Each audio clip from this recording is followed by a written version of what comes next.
Buenos días. Vamos a dar inicio a la audiencia pública convocada en el marco del expediente número 9921 de 2025. Procedamos con la lectura del acto.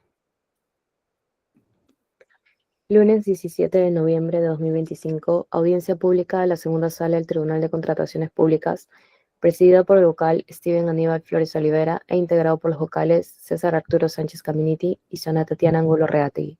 Expediente número 9921-2025.tcp. Recurso de apelación interpuesto por la empresa Our House Construction S.A. en el marco de la licitación pública abreviada de obras número 3-2025-MSD-C2, convocada por la Municipalidad Distrital de San Borja para la contratación para la ejecución de la obra, adquisición de juegos infantiles e inclusivos, mobiliario urbano y luminaria, reparación de vereda, en el Parque Inmaculada Concepción, Sector 2, Distrito de San Borja, Provincia de Lima, Departamento Lima, con Código Único de Inversiones número 2635178.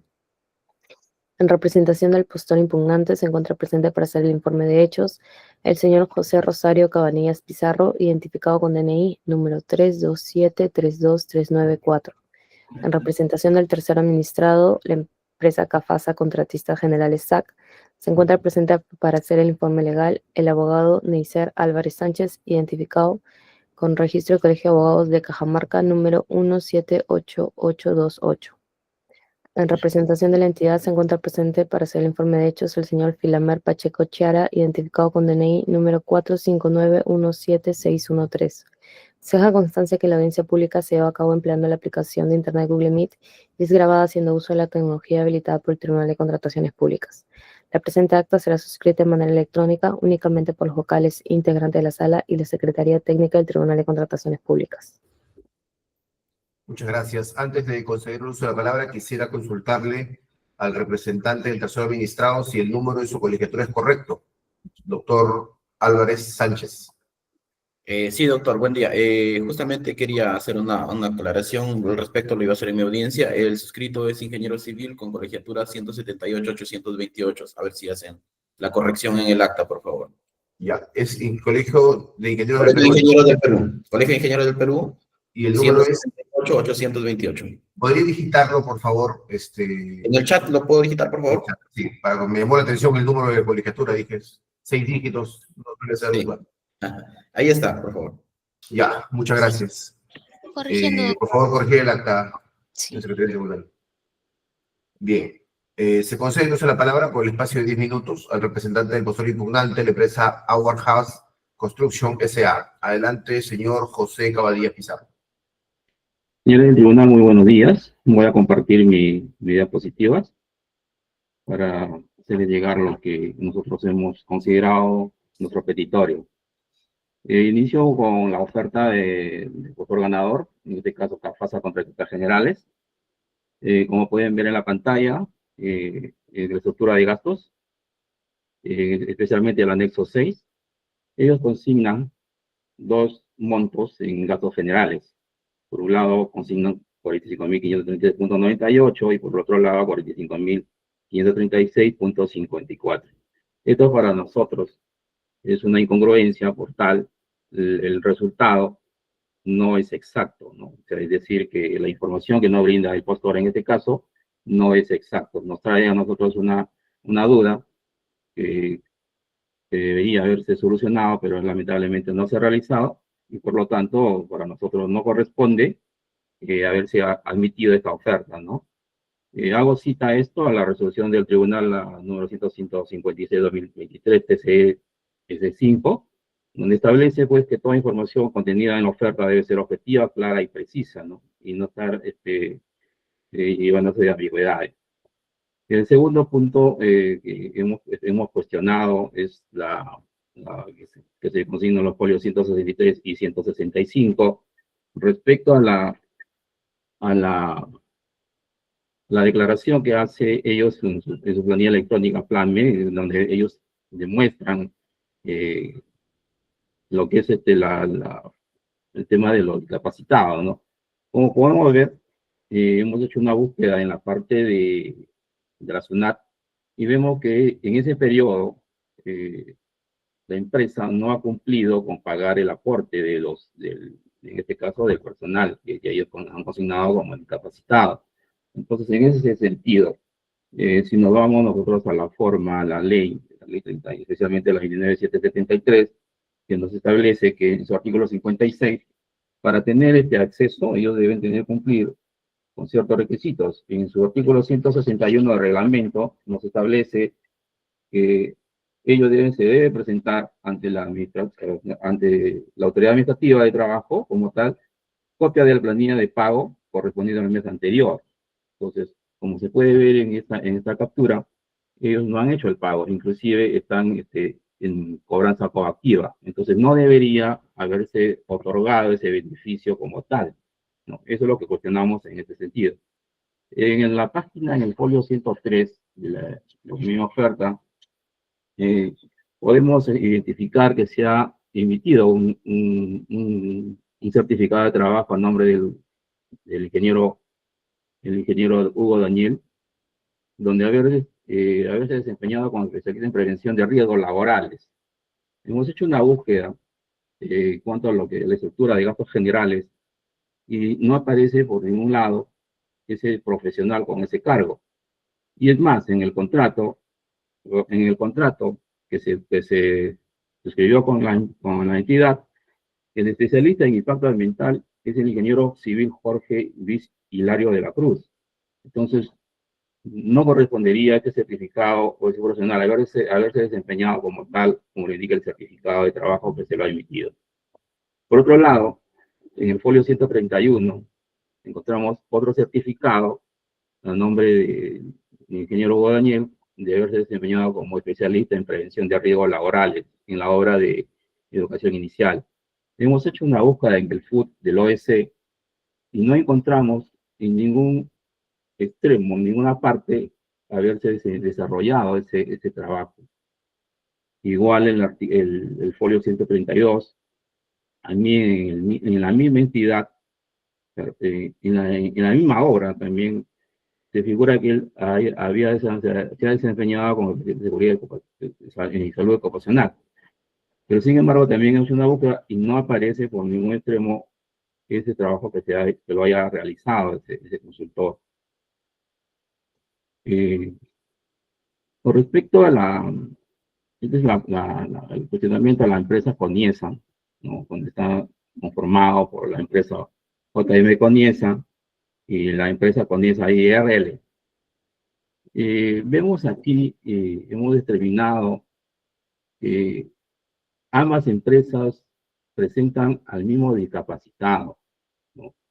En la empresa Coniesa, ellos sí presentan la constancia de la SUNAT, ¿no? Donde, pues, JM Coniesa, perdón, ellos sí presentan que el señor Modena Abierto o Joaquín está registrado como discapacitado en la empresa. Pero sin embargo, en la empresa Coniesa no figura eso. Hemos hecho una captura de pantalla acá, por ejemplo, la declaración que ellos hacen en su PDT-Plame, ¿no? Donde para JM Coniesa, el señor ha laborado 31 días calendarios, tal como consta en su boleta de trabajo. En este caso, para la empresa Coniesa, el mismo personal ha laborado 31 días, que para nosotros es algo incongruente. Es decir, ¿cómo ese personal ha laborado 31 días para ambas empresas? Entonces, para nosotros este certificado, pero esta planilla nos trae pues una duda razonable, por lo que nosotros estamos cuestionando esto, ¿no? Por un lado, JM Comienza lo declara en la SUNAT, ¿no? Que es integrante, es capacitado, es integrante de la empresa, pero sin embargo la empresa Coniesa no lo demuestra como tal. Consorcio Centro, en su folio 255 de la empresa HB Construction, hemos hecho una búsqueda, por ejemplo, en la página de la SUNAT. Ellos en el periodo correspondiente 2008-2025 declaran haber tenido 10 trabajadores en planilla, ¿no? Que corresponde, de acuerdo a la ley, a su 30%, ellos deberían haber declarado 3 personales como discapacitados. Sin embargo, ellos en su planilla PLAME que se presenta a la entidad, solamente declaran haber tenido un personal discapacitado. Eso que no, tampoco, no guarda relación a lo que te dice la ley 90, la ley 29973. Por otro lado, en su folio 192 se emite un certificado de trabajo a favor del ingeniero Alberto Alvarado Pantoja, quien haberse desempeñado en instalaciones, especialista en instalaciones eléctricas. Hemos hecho una búsqueda de la convocatoria, que es de la Municipalidad Provincial de Nazca.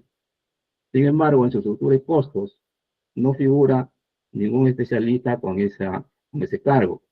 Solamente existe un residente de obra, un especialista estructural y una licenciada en enfermería, tal como lo podemos ver en la estructura y como lo podemos ver en los requisitos de calificación del plantel profesional clave que se pueden encontrar en las bases. Sin embargo, el Consorcio Centro ha emitido un certificado que el señor se ha desempeñado como especialista en instalaciones eléctricas. Para nosotros, ese certificado es una información inexacta, ¿no?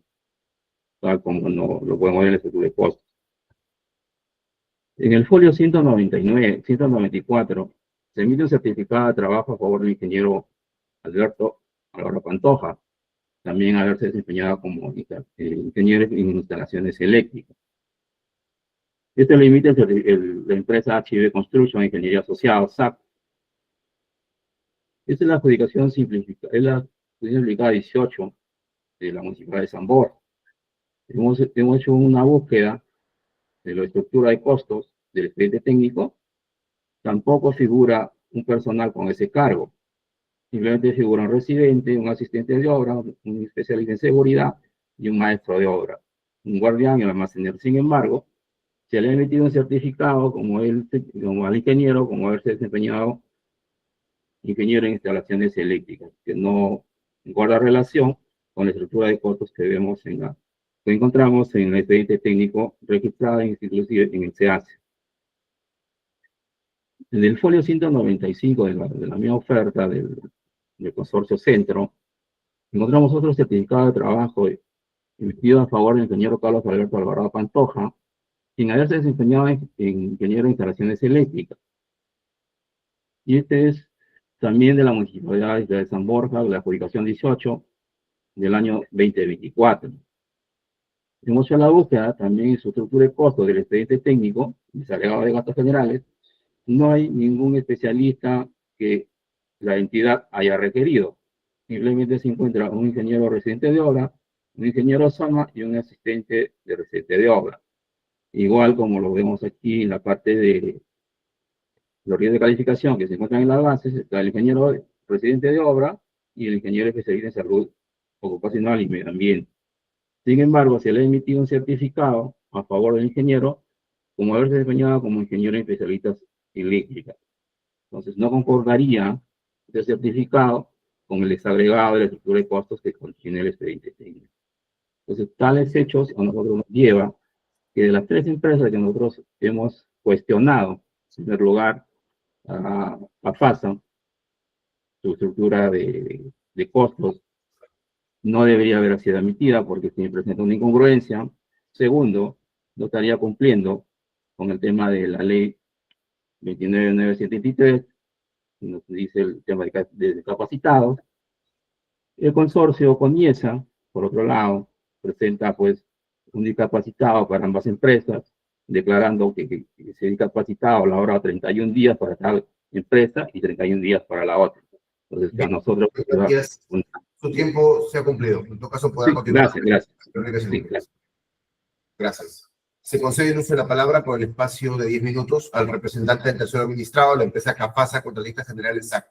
Adelante, señor Neiser Álvarez Sánchez. Muchas gracias, doctor. Voy a compartir pantalla, por favor. Quisiera que me indiquen si es que se está visualizando. Voy a...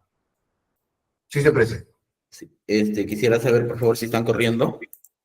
Sí se aprecia, señor. Gracias. Bien, el suscrito en representación del adjudicatario, CAFASA Contratistas Generales SAC, para hacer defensa en el recurso de apelación presente. Bien, de la revisión del acta de otorgamiento de buena pro, y ha sido una de las razones por las que el suscrito ha decidido hacer defensa de mi cliente, porque normalmente siempre hago defensa de los impugnantes, pero en este caso la buena pro se ha otorgado por sorteo, lo cual me lleva a mí a verificar que puedo defender al adjudicatario en base a los argumentos que voy a mostrar. Bien, nuestro peritorio de absolución del recurso de apelación es que se desestime los argumentos presentados por el impugnante en contra de nuestra oferta, por cuanto son subjetivos, como lo vamos a demostrar, se revoque la evaluación de la oferta al impugnante, debiendo reducir el puntaje que le otorgó el comité de selección, se declare improcedente al recurso de apelación y se confirme la buena pro a favor de mi cliente. Bien, el impugnante, como hemos identificado, presenta 5 argumentos mediante los cuales pretende desestimar nuestra oferta. El primer argumento es sobre la oferta económica. Aquí reconoce que debe utilizarse el formato de acuerdo al literal G, el anexo 6 de la oferta económica. Y luego nos observa una incongruencia. Finalmente, como vamos a ver, reconoce que el error respecto a una palabra pudo haber sido objeto de subsanación. En su propio escrito del recurso de apelación lo reconoce. Vamos a ver, este es el anexo 6. ¿Qué involucra el anexo 6 para obtener el monto total de la oferta? Involucra el costo directo, que está con la incógnita A, involucra el total de gastos generales, incógnita B, la utilidad, incógnita C, y un subtotal en donde suma A más B más C. Veamos nuestra oferta. Tenemos el costo directo, incógnita A, tenemos el total de gastos generales B, la utilidad C y el subtotal A más B más C. Ahí llegamos al subtotal, porque esa es la parte que observa el impugnante. Si sumamos el costo directo más los gastos generales, incógnita B, más la utilidad, incógnita C, nos lleva al subtotal 522.081.04, que es nuestro subtotal, lo cual, sumado con el IGB, nos da el monto total de la oferta. Por lo cual, pues, nuestra oferta está correcta. ¿A qué se refiere con el error indicado por el impugnante? Lo vamos a identificar acá porque no lo hemos podido identificar en su exposición. Se refiere a esta celda que debe quedar vacía, que no influye en ningún cálculo, porque la incógnita está en la parte baja, que no tiene nada que ver, por error se digitó ahí una cifra, pero que no involucra ninguna sumatoria. Entonces, ¿qué es lo que nos dicen las bases? ¿Qué debemos sumar? Es esta parte de abajo. Gastos fijos más gastos variables, lo cual nos da la incógnita B, total de gastos generales. Si nosotros nos vamos a verificar nuestros montos, tenemos gastos fijos, 8.825, gastos variables, 36.711.54, total de gastos generales, 45.536.54, los montos con los que pudimos hacer la suma anteriormente, ¿verdad? Con esos montos. Entonces, nuestra oferta económica, pues, está correctamente acreditada. Pero el impugnante hace un nuevo argumento sobre la económica, indica que porque en la parte baja se ha puesto monto del componente de precios unitarios, que en realidad se refiere al monto total, por error se incluyó esa palabra ahí, indica que el presente procedimiento es a suma alzada, por lo tanto habría un error. Sin embargo, el mismo impugnante en su recurso de apelación reconoce este error material, podría haber sido objeto de subsanación. Bueno, entonces ahí lo dejamos, porque el mismo impugnante lo está reconociendo. Sin embargo, la opinión 67-2018 de TN indica, respecto a las ofertas económicas, que debe hacer referencia claramente al principio de competencia y eficacia y eficiencia, principios que han sido recogidos también en esta ley 32069. Indica que debe tenerse en cuenta que adicional a los supuestos de subsanación establecidos en la normativa, pueden presentarse otro tipo de errores, como es el caso de errores de digitación, entre los cuales se encuentra la supresión de palabras, inserción de palabras, los cuales en aplicación de los principios ya mencionados podrían ser objetos de subsanación. Y agrega, adicionalmente a lo señalado, deberá verificarse que dicho error no produzca una variación del precio total, precios unitarios o subtotales de la oferta, o que altere la cantidad, composición, estructura y o detalle, entre otros aspectos esenciales. Como lo hemos visto anteriormente, el error indicado por el impugnante es una celda vacía que en su oferta lo podemos observar y él lo ha dejado vacía en su oferta. Por lo tanto, no interviene, no influye, no suma, no involucra ningún dato adicional a la oferta económica.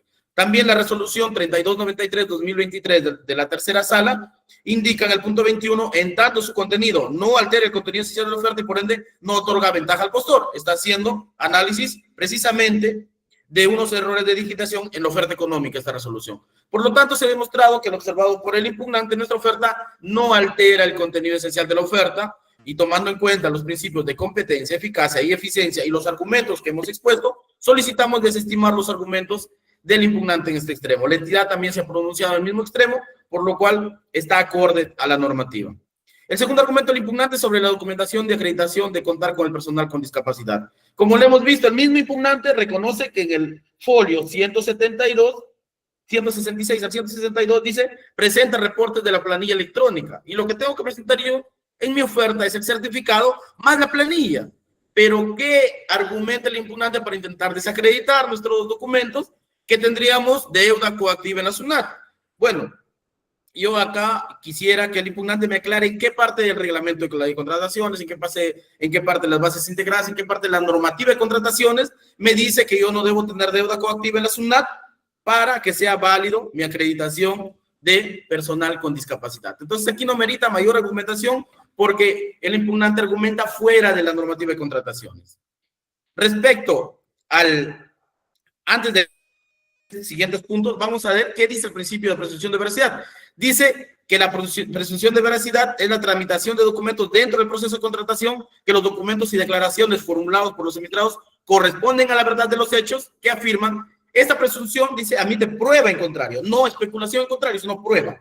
Entonces, vamos al tercer argumento. En el tercer argumento, el impugnante indica que el ingeniero Hugo Daniel Solano Carlos habría recibido un certificado como especialista en prevención de riesgos laborales y él lo compara con el especialista de estudio de impacto ambiental, pero sí es un cargo diferente. Entonces, ¿qué hemos hecho nosotros? Hemos solicitado al emisor del documento que nos indique qué es lo que ha pasado en este caso. Y el emisor nos ha respondido, está dentro de los documentos adjuntos de nuestra resolución del recurso de apelación. El ingeniero Araujo Guevara Juan Carlos indica, dice, confirmo que dichos documentos, porque son dos certificados, ahora vamos a ver por qué, confirmo que dichos documentos sí han sido emitidos por el suscrito en calidad de consultor, ambos están referidos al mismo servicio de supervisión en diferentes periodos. Asimismo, dichos documentos no han sido modificados en ninguno de sus extremos, por lo que se puede considerar como documentos verídicos. 1. 2. Dice, se debe indicar que en cualquier contrato de supervisión de obra, la normativa permite, además de acreditar y cumplir con el personal clave, proponer personal adicional sin que ello genere un costo adicional para la entidad. En ese sentido, indica que el cargo ocupado por el ingeniero Hugo Daniel Solano Carlos es como ingeniero especialista en prevención de riesgos laborales y que no se debe confundir con los cargos del plantel personal clave. Por lo tanto, está totalmente acreditado el certificado otorgado. Respecto al cuarto argumento, como lo escuchaba el impugnante, dice que no ha encontrado información en la FUP, pero veamos a qué se refiere el certificado de la página 31. Es al segundo periodo del mismo ingeniero anterior. Entonces aquí pues observamos una información y una afirmación maliciosa por parte del impugnante porque está intentando desacreditar al emisor del certificado anterior en el segundo periodo cuando él sabe que el contrato está en el SEACE, ha devenido de un proceso de selección y el contrato está verificable. Entonces solicitamos acá que se pueda verificar una posible afirmación maliciosa en contra de nuestra oferta. Respecto al quinto argumento, está observando el certificado al mismo ingeniero otorgado como ingeniero especialista en seguridad y salud ocupacional. ¿Qué indica? Que en la FUP del emisor, en la ficha única del proveedor del emisor, pues no estaría consignado dicho contrato. Sin embargo, la ficha única pues del proveedor muchas veces se encuentra incompleta de información por la tardanza del registro de las entidades, otros problemas referidos al QI, referidos al SEACE. Entonces, la FUP no es una fuente oficial para poder evaluar ofertas. Si bien es cierto, contiene la mayor cantidad de información, pero puede estar desactualizada. Ahora, le hemos preguntado al mismo emisor del documento, que es el ingeniero Carlos Eduardo Chávez Minchola, igual que en el caso anterior, y nos ha respondido lo siguiente. ¿Qué indica? Primero, dice que él ha sido consultor y que se ha otorgado el documento en los mismos plazos y dice periodo que corresponde al tiempo real efectivamente elaborado. ¿Qué más indica? Indica que el suscrito, dice en calidad de consultor, sí he contratado para la supervisión de dicha obra en su etapa final, sí ha sido contratado, ya que anteriormente existió otro consultor. Asimismo, nos indica que precisamente no está la información en la FUP, pero que eso escapa a su responsabilidad. Pero también adjunta a su respuesta la orden de servicio, confirmando que ha sido contratado por la Municipalidad Distrital de La Esperanza por un monto menor a los 8 ITs. Y adjunta al final también su desagregado de gastos donde figura el profesional, por lo cual está totalmente acreditado. Pero el que sí tiene que responder a algo es el impugnante, porque el impugnante presenta como residente de obra al ingeniero Rolando Alfredo Vilches Tapia, el cual, según el mismo impugnante, le ha otorgado un certificado por haber laborado en una obra en San Bartolo, en Lima, del 26 de noviembre de 2024 al 24 de junio de 2025. Pero este contrato no debe contabilizarse. ¿Por qué? Porque hemos descubierto a través de Infoobras que este ingeniero Rolando Alfredo Vilches Tapia ha estado como residente de obra, como lo vemos acá en la valorización, en febrero del 2025, en abril del 2025 en la obra de instalación de los servicios de agua potable, letrinas ecológicas en el centro poblado Aldo Selendín del distrito de Pangoa, Satipo, Junín. Aquí lo vemos en el acta de inicio. Entonces, ¿cómo puede estar en Lima y en Junín al mismo tiempo? ¿Qué dice la normativa? De presentarse experiencia en traslape para el cómputo del tiempo de dicha experiencia solo se considera una vez. No obstante, de presentarse periodos traslapados del residente de obra no se considera ninguna de las dos experiencias. Nosotros estamos mostrando una prueba en contrario que demuestra que se ha vulnerado el principio de presunción de veracidad en este caso, porque está en Infoobras y se puede verificar que el ingeniero ha estado en tiempos traslapados como residente. Por lo tanto, debe quitarse el primer certificado, por lo cual solamente acreditaría 29.70 meses, con lo cual no acreditaría el puntaje total que se le debe otorgar, se le debe recalificar, otorgándole el puntaje menor, verificando si ha faltado a la presunción de veracidad y declararse improcedente su recurso por falta de interés para obrar. Muchas gracias. Muchas gracias. Se concede uso de la palabra por el espacio de 10 minutos al representante de la entidad, Municipalidad Distrital de San Borja. Adelante, señor Pacheco Quiat. ¿Qué tal? Muy buenos días con todos. Como parte de la entidad, la posición de la entidad respecto al primer punto controvertido por parte del impugnante es que, por ejemplo, los gastos fijos más los gastos variables han sido la suma del total de gastos generales. O sea, al final el título B ha sido la suma de los gastos fijos más los gastos variables, ¿no? Y de la misma forma la utilidad y teniendo como subtotal A más B más C. Esa ha sido la posición de la entidad. De esa manera es lo que se ha hecho la admisión, ¿ya? Y al final la obtención de los gastos generales, como le mencionaba, es la suma de los gastos fijos más la suma de los gastos variables. Respecto al segundo punto del impugnante, menciona, ¿no?, que la empresa, la adjudicataria, no habría cumplido con la presentación de toda la documentación. Ahí lo único que deberíamos de verificar como entidad, como dice el artículo 61 del Decreto Supremo 002-2014 de MIMP, lo que dice es que deberíamos haber solo verificado es la constancia emitida por la Autoridad Administrativa del Trabajo, que sí está dentro de la oferta, ¿ya?, tal como se muestra, y la copia de la planilla de pago correspondiente al mes anterior a la postulación, que también está dentro de la oferta, ¿ya? Entonces, también tengamos en cuenta que toda información que se ha revisado es sobre principios rectores de las contrataciones públicas, ¿no?, de acuerdo a la ley 32069, donde el literal E menciona, ¿no?, la presunción de la veracidad. Es la presunción en la tramitación de los documentos dentro del proceso de contratación, de que los documentos y declaraciones formuladas por los administrados corresponden a la verdad.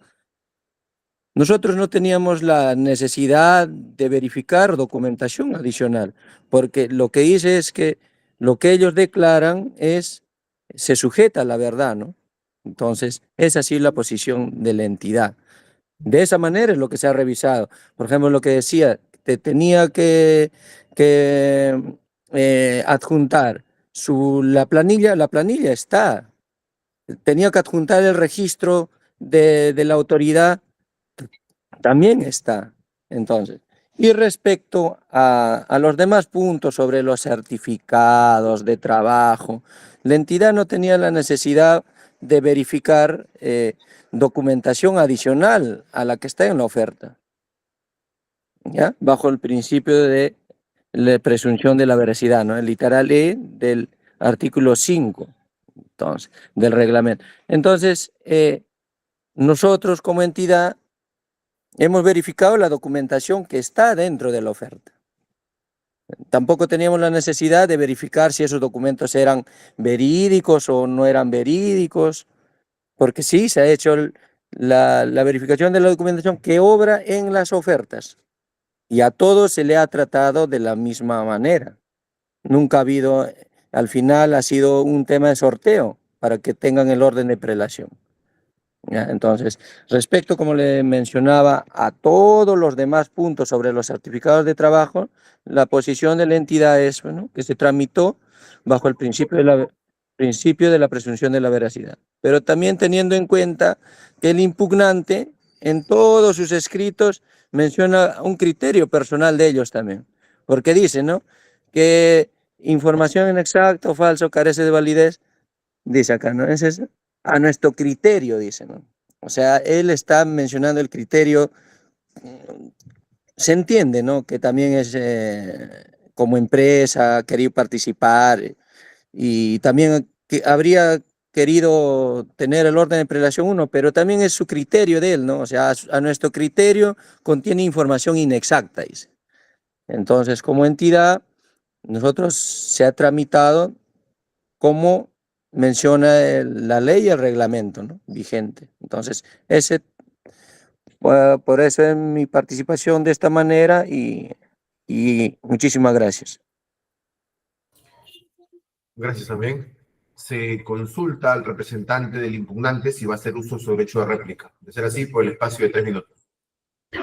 Sí, quisiera revocar lo que el representante de CAFASA indica, ¿no? En el anexo 6. Dice, por ejemplo, esa consignación de los gastos generales que supera lo que se consignó, dice que es una celda vacía. Y eso no es lo real. Está consignado dentro de la oferta y por lo tanto se tiene que evaluar. Por otro lado, dice respecto a los discapacitados, que dentro de la norma de contrataciones no exige que se presenten dos documentos, pero sí hay otra ley que sí te exige que tienes que presentarse, y es la ley 29973, que en su artículo 61 del reglamento nos establece que se debe presentar ante la entidad contratante la constancia emitida por la Seguridad Administrativa de Trabajo y así la copia de la planilla de pago correspondiente. O sea, no solamente se presenta la declaración del PLAME, la planilla PLAME, sino que este PLAME se haya hecho efectivo ese pago. Sino cómo yo mantengo a mi personal, cómo sustento que a ese personal yo le tengo pagado su beneficio. Entonces, eso es lo que te refiero. Entonces, eso es lo que nosotros, la verdad que cuestionamos, porque existen muchas empresas que solamente declaran ante la SUNAT, PLAME y nunca hacen esos pagos. Entonces, nosotros exigimos eso, que para que la empresa sea beneficiada con eso, debe presentar la constancia de pago. En este caso es el formulario 601. Ese sería todo. Muchas gracias. Se consulta al representante del tercero administrado si va a hacer uso de su derecho de dúplica. De ser así, también por el espacio de 3 minutos. Muchas gracias, señor presidente del tribunal. Sí, quisiera compartir brevemente, rápidamente nomás mis diapositivas para mostrarle algo a la defensa del adjudicatario. Mire, señores de la segunda sala del tribunal, esta es la oferta, el folio 23 de la oferta al adjudicatario. ¿Ya? Entonces, ¿qué estamos observando acá? La celda que yo digo que debe ir vacía, en su oferta ha ido vacía, porque precisamente esa celda va vacía. Gastos generales, ahí lo observamos. Este es el folio 23 de oferta al adjudicatario. Por lo tanto, contrario a lo que acaba de decir la defensa del impugnante, esta celda va vacía, no interfiere. Así que el argumento del adjudicatario pues no tiene asidero, no tiene fundamento. Bien, respecto a lo demás, ¿qué podemos decir? Pues no podemos irse, estamos acá en un proceso de selección dentro del marco de la contratación pública. Entonces tenemos que observar todos los documentos a la luz de la documentación de la normativa de contratación pública. Entonces nosotros hemos cumplido. ¿Qué me dice para presentar? Pues mi registro en el Ministerio del Trabajo con personas a juntar mi planilla electrónica, está juntado. ¿Qué otro documento? No, pues no se puede juntar documentación adicional. Creo que los acuerdos de sala plena, si bien no sobre este punto, pero sí sobre otros puntos, por ejemplo, juntar documentación adicional en caso de que los contratos de obra se hubieran modificado, nos muestra un criterio claro que no es necesario juntar documentación adicional a la requerida en la normativa de contrataciones. Por lo tanto, nosotros hemos cumplido con toda la información. El principio de presunción de veracidad no se ha vulnerado, como hemos demostrado, nuestros documentos son válidos. Hemos adjuntado, señores de la segunda sala, en nuestra absolución, las respuestas de los emisores de los certificados. En la ficha única del proveedor que intentaba el impugnante desacreditar porque no aparece en su ficha única, hemos adjuntado la orden de servicio que demuestra que el contrato sí existe y una copia del desagregado de gastos donde está el profesional. Así que, bueno, hemos demostrado que se cumple a cabalidad con lo indicado en la normativa de contrataciones y tienen que saber que esto ha sido una obtención de buena pro por sorteo, donde el impugnante también obtenía el mismo puntaje que mi representada, pero por sorteo creo que ha quedado, me parece, en tercer o cuarto lugar. Y como hemos demostrado acá, más bien, solicito que se ponga énfasis en ese documento del residente de obra, en donde él está al mismo tiempo en Satipo y el mismo impugnante le otorgaba un certificado diciendo que estaba en Lima en otra supervisión. No sabemos, en Satipo está, porque está en Infobras. En Lima no sabemos si habrá estado, habrá que verlo. Pero por lo menos se ha demostrado traslape en la función de residente de obra, lo cual invalida el primer documento presentado por el adjudicatario. Muchas gracias. Gracias también. Al representante de la entidad, si va a agregar algo más, no sea así, también por 3 minutos. No, yo creo que por parte de la entidad ya hemos, también dentro de los informes, está mencionado la posición y ya no vamos a mencionar más. Gracias. Gracias también. Habiendo concluido con las exposiciones, vamos a pasar a la siguiente etapa de esta audiencia, en la cual se podrán formular las consultas que este colegiado eventualmente tenga. En ese sentido, se consulta al señor César Sánchez si va a formular preguntas. Buenos días, señor presidente. No tengo preguntas. Gracias, doctor. De igual manera, se consulta a la señora vocal Tatiana Angulo si va a formular preguntas. Sí, por favor, señor presidente. Adelante, doctor. Sí, al representante del tercer administrado, a causa contratistas, quería, por favor, en lo que se ha proyectado, si bien ha indicado que el recuadro de gastos generales debería quedar en blanco, ese es el cuestionamiento del impugnante también, quería que me indique, porque yo advierto una diferencia en los montos, ¿no? Uno termina en punto 58, me parece. Si podría proyectarlo, por favor, no tengo la mano el monto. Sí, vamos ahorita a compartir pantalla, por favor, de las 2 diapositivas, para poder dilucidar este tema. A ver, permítame. Vamos a incrementar acá. Sí, precisamente ahí está. Esa es la celda que indico que queda vacía, pero si nos damos cuenta, lo importante es la parte B de abajo, y si sumamos los gastos fijos, es 8.825, más los gastos variables, 36.711.54, nos da el total de gastos generales del punto B, 45.536.54, que es el monto que se suma. Justamente ahí va mi pregunta, porque en el primer valor total termina en punto 98 y luego en el otro termina en punto 54. Yo puedo apreciar que es una suma, digamos, entre el fijo y variable, pero me quedaba, digamos, la duda de que si no obedecía también un error, de repente que en el gasto fijo no sea el monto o el variable, ¿no? No, está bien, y creo que el impugnante en este sentido va a estar de acuerdo. Él está solamente objetando el punto de arriba, no dice que la suma está mal, si nos damos cuenta. Claro, Porque claro, todo está bien, pero justamente da digamos, que no corresponde al mismo monto. ¿A qué se debe? Nuevamente usted reitera que se trata de un error. Ha sido un error de digitación porque ahí no debería haber puesto nada en la oferta. Ese monto no se suma, no tiene nada que ver. La incógnita B está en la abajo, en donde dice total de gastos generales.